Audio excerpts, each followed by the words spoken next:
A newborn baby seems so tiny and delicate, and a premature infant is even smaller and more helpless. Now, imagine two of them. One weighing less than a pound, a baby as small as a kitten. Small and mighty. Every time someone comes at her with a negative view of who she is or what she cannot do, she believes in herself and prioritizes her goals, and with the help of her parents, she succeeded. Jasmine was able to beat all odds that was against her. Being able to attend college is a special blessing for students going from post-adolescent to young adulthood. Jasmine has unlimited promise. While she might struggle in certain academic areas, she keeps fighting, just like she did when she was a baby. Now, today, Jasmine will be graduating from Florence-Darlington Tech with her early childhood certificate. God is good and greatly to be praised. When man say no, God says yes. You did it, Jas.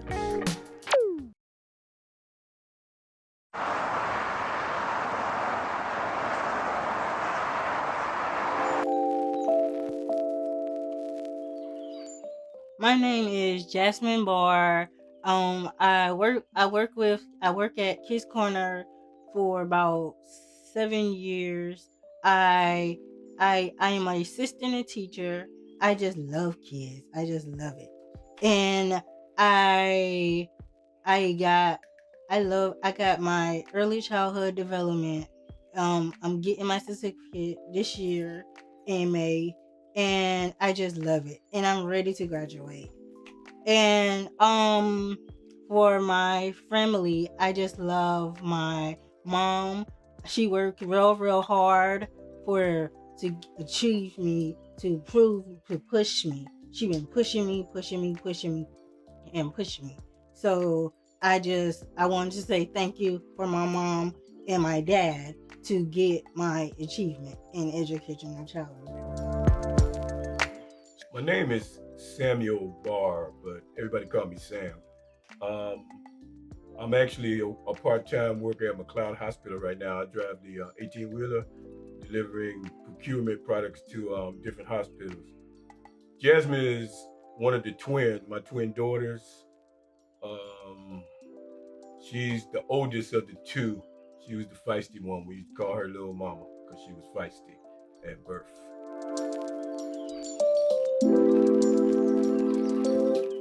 Our relationship, it was pretty good because, I understood, you know, the struggle they had from birth. So it drew us closer, made us more a little protective. I was a little more protective, over Jasmine and her sister as well because, of the struggle that they had coming into this world.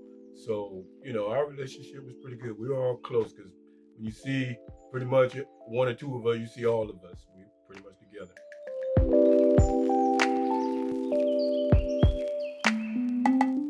Okay, when I'm talking about overprotective, I'm saying, we don't really, you know, just trust, like some people would, because we feel like, they're more vulnerable than others. They might be more willing to be, maybe cheated or whatever. So we try to really watch out for them. We watch out for them, with their money, with their, going places, and we make sure that anybody they go with, we want to know them pretty well, and we got a little background on the people that they with, and definitely their information and stuff. So we are protected because we know where they came from.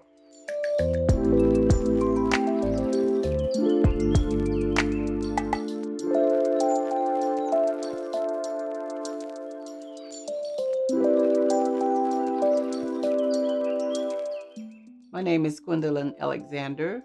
I'm a daycare provider. I've been a daycare provider for the past 25 years, and I am Jasmine's godmother. She came to the daycare when she was an infant. Well, no, actually, I started taking care of her when she was an infant. I spent time with her, and her mom allowed her to visit and stay over with me at my home. And we grew a very strong bond. So then when she was, I think, about 2, she started at my daycare in 1999. First got to the daycare, how was she? How old was she? No, how was she? How was she? Mm-hmm. Well, she was not very verbal, but she interacted well with the other children, and she always enjoyed breakfast and lunch. And she took a lot of naps because she was a preemie, of course, and she was growing, but I really enjoyed her so much when she was an infant, and we helped her walk, and I potty trained her and tried to keep the hair done occasionally, and I just treated her like I did all the other children because she was the older one, and she did just the same amount of things that they could do, she did as well.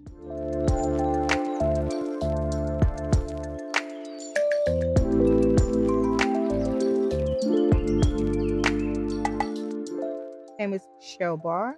My occupation is that I work at Staybridge here in Florence as a breakfast manager. I have my own business as a hair salon owner, and I work at Idea Funeral Parlor as a lady attendant.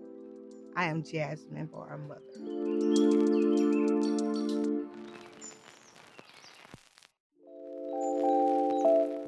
How does that make me feel about Jasmine graduating from college? Wow. That's how it makes me feel. One word, wow. I'm very excited because, the challenges that she had ever since from day one and wasn't expected to live, and to be at the point that she's at today, this present time, I'm very excited.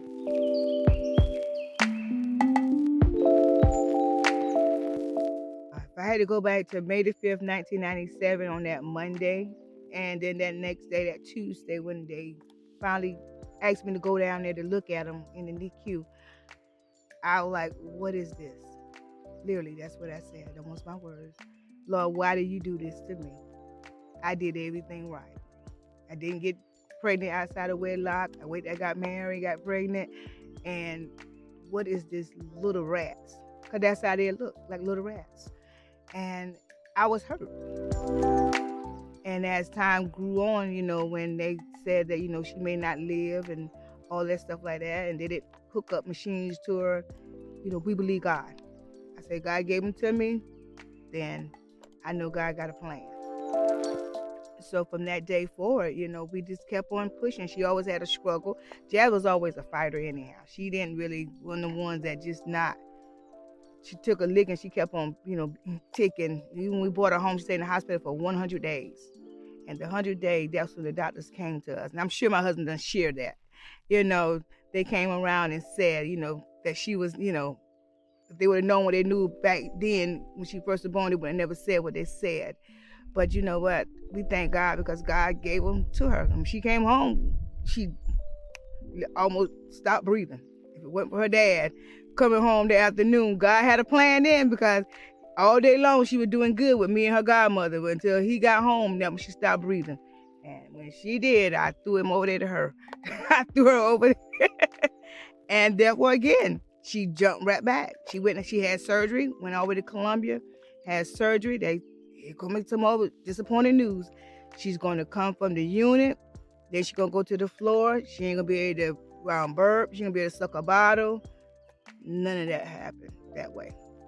Jasmine came out the unit to home. Came home sucking her bottle. We never used a G2. They took that tube out the next time we went to the doctor because she was doing so well. So everything she did was always a fighter. She fight every time, every odds. When she got to school and back. I'll never forget the doors when she went to high school and I had to sit at that table. And I think the hardest battle I always had was sitting there and listening to these people tell me what my child cannot do. And it was always a negative thing. Oh, she won't be able to do this and she won't be able to do that. Then I had teachers to tell me, oh, you need to send her back to the other school because I think she'd be more safer over there because she was so small going around West Lawn School. And, I got tired of it. I'm like, you know what? You're going to do your job. This parent right here is here and she's going to stay here. And it's time now for you to do your job because I'm concerned about my child. and she's not going to go nowhere else. I said, I'll put something in place, but she's going to stay here and she will learn the school. And she did that. Jasmine learned the school. She learned West Lawn. She started doing all kind of things. So Jazz always, I knew my kids. I knew how much it was a fighter. Jessica, I knew she had a little bit more because her cerebellum didn't develop all the way out at birth. I understood that. But I still didn't give up on them. And I don't give up on them today because I know they can persevere. Even when she got the opportunity to go to Clemson, she was accepted at Clemson in the special needs program at Clemson. She just chose not to go when we went to the interview. She was like, nah, I don't want to go there, Mom, because she couldn't be with us for 2 weeks because we all they know. And then when she got accepted at College of Charleston, I didn't want that because I didn't like the the structure of it and how they was going to just throw her out there, But she wanted it, but at the end, God said no, it didn't work that way. So she had opportunities to go other places, other schools. It didn't pan out that way, and I guess God had a plan. So now here she is at Florence-Darlington Tech. And I have to give shout out to Miss Connie Williams. I will, because if it wasn't for her, encouraging Jazz, okay, Jazz, not encouraging, but she had to go take that one class with early childhood development. She had to take that one class for her job. She had to do that. And because she did that, she didn't want to stop. And I'm like, golly, you ain't want to stop? You ain't got to do it in one class. And so outside that, she kept on doing it. Did she need help? Yes, I did help her. I help her out a lot. But that's all I know to do anyhow, is help my kids out. I help anybody out. So it ain't so much about just Jasmine and them, but I help anybody that needs help. I help them. But majority of it, she knows it. If you just give it to her, she got it. It may take her, a little, I'll take that back. It don't take her that long to figure out nothing.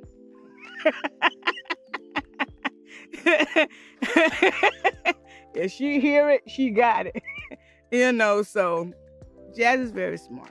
She's a very smart person. So therefore, we never gave up on her. Even though when society don't always be nice, because people are not always friendly. But it doesn't matter, because I thank God for them every day. So that's about all I got to say about them. I got a lot to say about my kids, but I don't want to overdo this, because I know my husband done said a whole lot. I know he has probably said everything that could have been said, but most importantly, all jokes aside, but seriously, I just thank God. I thank God for the moment to sit here and to tell my baby's story, to be able to show the world, just because kids have special needs, that don't make them, different from anybody else. I can't say they just an outcast. Stop, I have watched people mistreat them. I watch people overlook them. I watch people just do all kind of things to them. And that go down from family, friends, church. I'm not leaving nobody out. I seen it all. But you know what? God got a plan. And the plan is that if he gave them to us, he realized he can trust them with me and Sam. And I used to ask that question, God, why? But I understand now every day that he realized that he could trust us with his special babies. Everybody else probably been on kick them to this curve or child abuse and everything else. Yeah, Jasmine's birth, well, I can say both of them, because they were here together. They came minute apart. But Jasmine, the oldest of the two, it was a difficult birth, because it was like Michelle started having complications in about the 26th week, and it was a rush. It turned into an emergency, because the doctor said, we got to get them in there. We got to deliver, because the lives of all three of them are being threatened, mother and the two daughters. So it was a rush thing. They had to rush them in.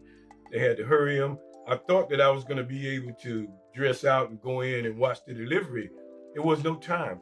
He said, we don't even have time to wait. So they rushed them in and, and said, we got to do this delivery and we got to do it now. Because if we don't, then we may lose all three of them. So her birth, it was quick. It was no thing like, mother had to push and all of this. They just had to go in, C-section, and take them. So it was a struggle from day one with Jasmine and Justin.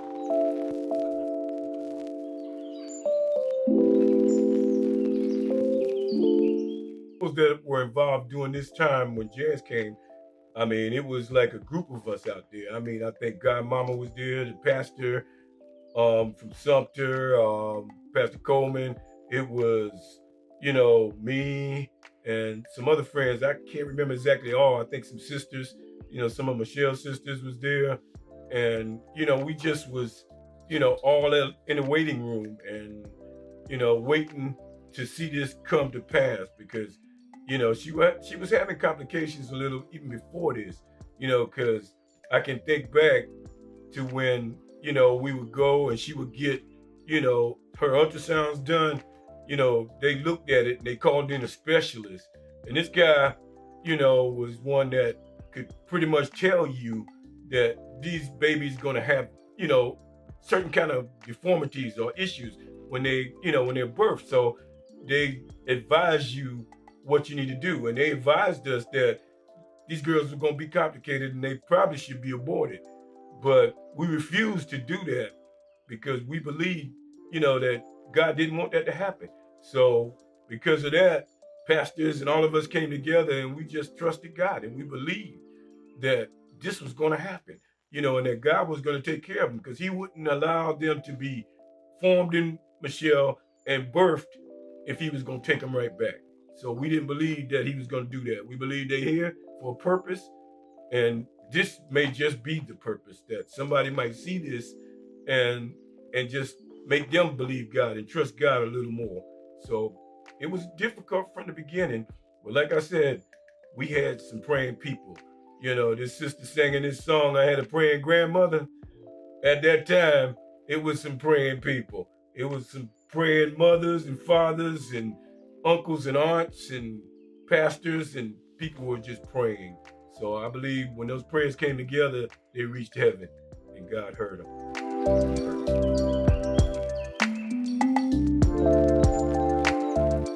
Yeah, that's a lot of stuff. And I mean, it's truly awesome. I mean, God just blessed them so much. And I mean, that's why, we, like I said earlier, are so protective because, we actually seen it and experienced, what it, feels like to have preemies. I mean, to come home on monitors. These monitors were little machines that beeped and made a loud noise, if they were to stop breathing or their heart would stop or something, the monitor would go off. And it was so loud that, with them sleeping on one end of the house and us on the other one, we still could hear it really clear. So we come running. So our nights wasn't easy. We slept, but we slept like on pins because it's like you ready to jump up at any minute because you don't know if the babies stop breathing or whatever. Because I did go through an experience where I had to resuscitate Jasmine at least 2 times, before she had this surgery to fix this reflux problem because she was born with that. So she actually had to be tube fed for a while because they had to go in through her stomach and and fix this reflux. And the doctor told us then, even after they fixed it, she wouldn't even be able to burp. That girl can burp louder than me now.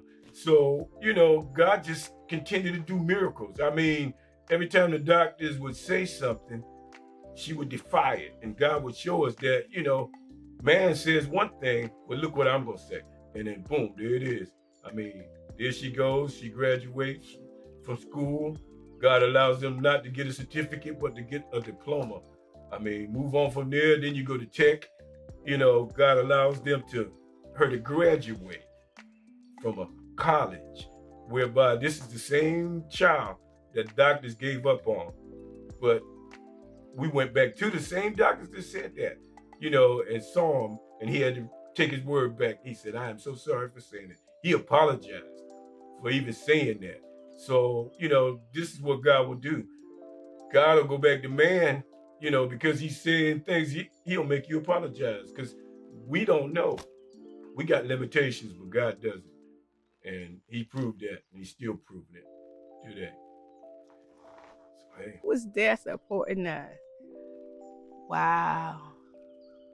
Of course, family was there. They was there. Within their own rights. Okay, I would give them that. But to say who was there, I would have to really say their godmother Gwen. She was there. From day one when they first came home, she didn't go to work that day, and she came to the house when I had both of them home at the same time. She didn't go to work, and she came and she helped me out that day with them. Sam mom and my sister, my oldest sister, when we had to go through the challenges with Jasmine, one being in the hospital and the other one being at home on a monitor. Lord knows, Sam mom and my sister, by the time we got back home, they already had Jessica off the monitor. And we were like, what are you doing? You can't take off the monitor. But then all that girl fine. So they did that. So they went off the monitor. Therefore, again, it took Jessica up to 2 years to learn how to walk. And if I'm not mistaken, I want to say their godmother Gwen, the one that got her to walking. So my main supporter that I would have to say that really helped us out a lot and still help us out a lot is God. Okay. That's my main fan.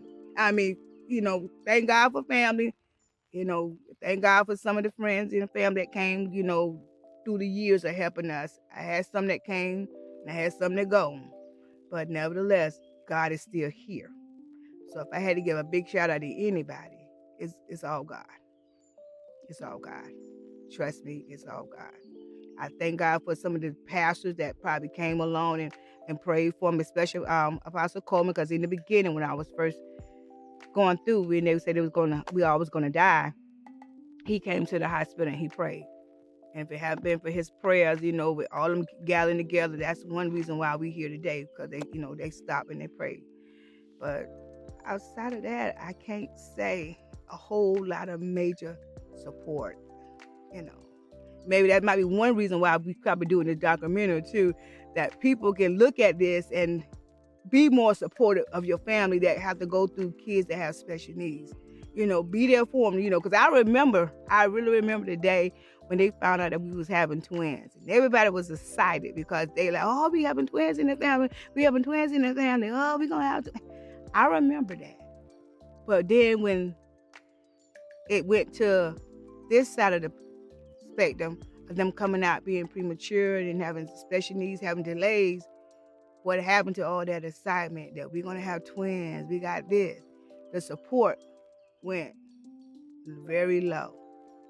It did. So I say this to the world, please, if you got a family member that have people that have special needs, kids, don't abandon the family. Don't abandon the parents, because it's a lot. It's a lot of days. I have a lot of days that I sit up and I cry. Yes. Do a lot of sleepless nights? Yes. Because I'm afraid of what's gonna to come when one day me and my husband got to close our eyes and we got to leave them here. Who's gonna be that person that's gonna take on the mantle or the torch and continue on, treating the girls the way we treat them. Well, the ladies, we call them girls, but ladies, they're 26 years old, soon to be 27. Who's going to be there for them? I pray that one day, they can have a normal life. I look at so many other kids and I'm like, golly, y'all do all this for your kids, and these kids don't much appreciate it. And and I got girls that probably wish they could do half of what some of these other kids do, and they don't. But all I ask is that, be there for people. Be there for them. Love on them. Give them that support. Be genuine. Don't just do it just because you want to be seen, but do it because that's what you want to do, and that's what you love to do.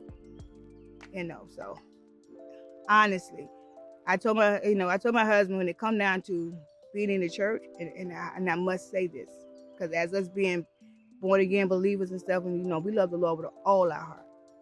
But when I see church people do that, it gives a really red flag, because we're supposed to be showing that love, not so much talking it, but showing it. So let's stay focused to the main thing is everybody is somebody. One thing I like about what they said in the Miracle League was they say see the able and not the label. And that's the problem with the world. They see the label and don't see the able in them. Because they're able to do anything if you just give them a chance.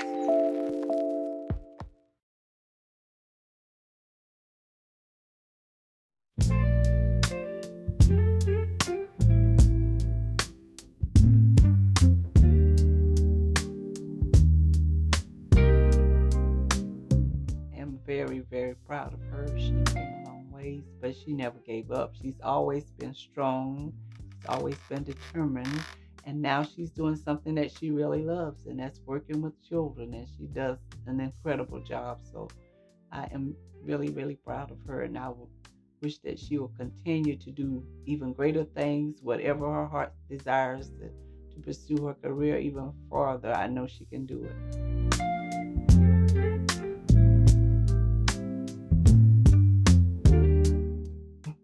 I guess the advice that I would give Jazz, the main thing, is to continue to pray and trust God. That'll be first and foremost.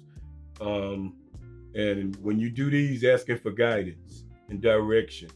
We pray and we hope for a lot of things in your life, but I want you to have guidance. I want you to ask God to, direct you.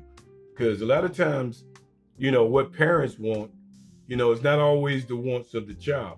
So if that's the case, I want you to be happy. So I want you to ask God to, give you what you need, whether it's another job or whether God bring a young man into your life. You just wait on him and trust him, because I think that's the best thing that anybody can do. And your sister as well. If God bring a young man into your life, hey, that's what we want. So, we trust in God that, the right things will happen and that you'll make the best decisions.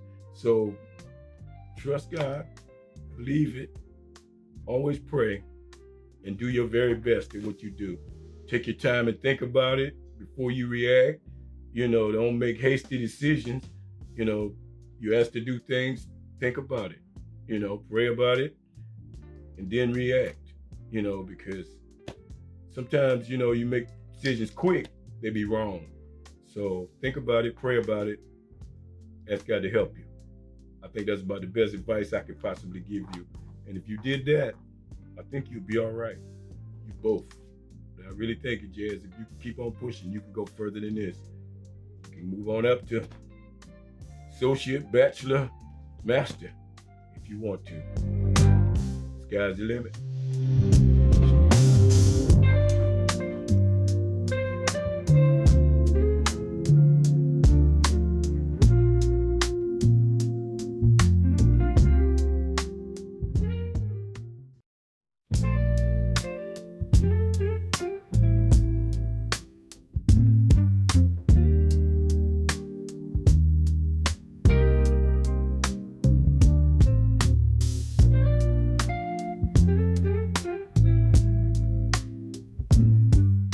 Don't give up and keep on being a blessing to others. Because if she didn't see nothing else, she see her mama always doing for somebody else. And that's the legacy that I will have to leave with my kids. I hope I leave that legacy that I see my mama always helping somebody. No matter how big or how small it is, always find something to do to help somebody. Every day. Not one day. Every day you wake up, you need to make that your focus and your dream is to find somebody you can help. If they never say encouraging words or a kind word or just a hug or a smile, that's it. It doesn't take much. So that's why I have to tell Jasmine, you keep doing good. The good you do, the more God will open up doors for you.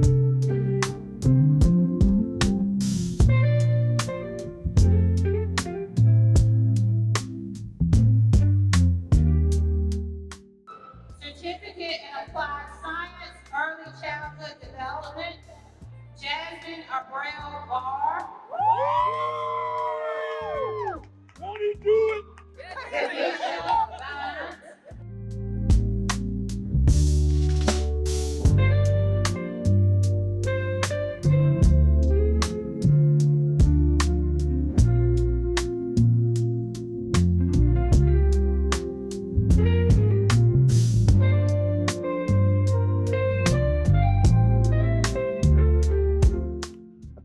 Baby girl, I just want to let you know that mama love you. And when you look back on this years later, I may be dead and gone. Just know that your mama loves you and she is so proud of you. And you did it, Jazz. You did it with the help of the Lord. You did it.